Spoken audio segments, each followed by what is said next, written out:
Name the country in the Middle East that has the values, generally speaking, that we have. I can only name one.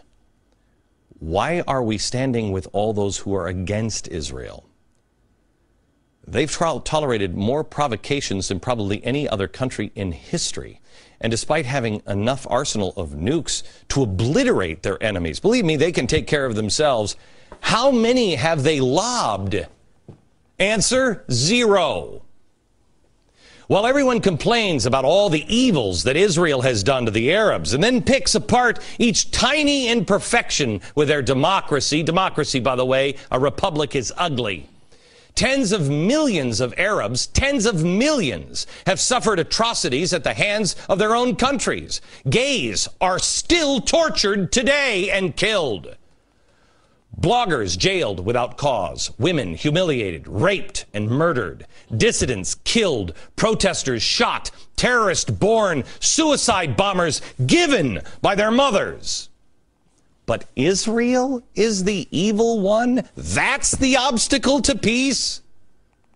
Let me ask you this. How many homosexuals have been stoned to death by the Israelis? How many adulterers have been buried up to their neck in sand and stoned to death in Israel? How many bloggers have been jailed without cause? How many terrorists are wearing a yarmulke? But now, the world is being led to the water. That Israel is the evil one, and it's about to drink. Don't drink that water. They have measurably, no, it's the Middle East. They have immeasurably more freedom than any other Middle Eastern nation. Women are free to drive. Women and our daughters can walk alone in the streets without being stoned or jailed. You can bring a Bible or a Quran into Israel.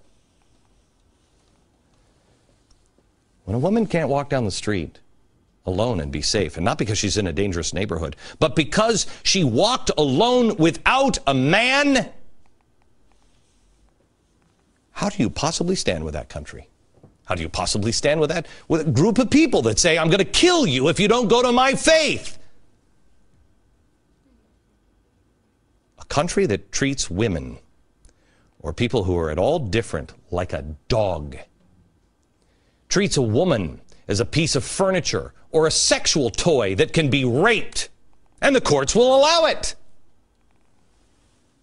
How is it that a country like ours actually listens to those evil people saying this is evil, and we believe it? How many Israelis have taken someone off the streets and then beheaded them on videotape just for political reasons? Our administration is siding with the wrong side. They are standing against good and encouraging evil in the Middle East. We are reprimanding the nation that is as flawed as we are and protecting the aggressors. We're protecting the killers and the terrorists. We have gone from a nation who was doing the wrong thing by siding with Mubarak to a nation who is doing an even greater evil by arming Al-Qaeda and the Muslim Brotherhood, which empowers Iran and also, in the end, destroys Israel. It is not difficult to tell good apart from evil. Let's start with some simple ideas. Voting rights. Generally speaking, which is better? Voting rights of Iran, Muslim Brotherhood, those who ran Al-Qaeda? How about free speech? Rights of women, rights of homosexuals. America and Israel? Or the people we seem to be siding with? I stand tonight with Israel.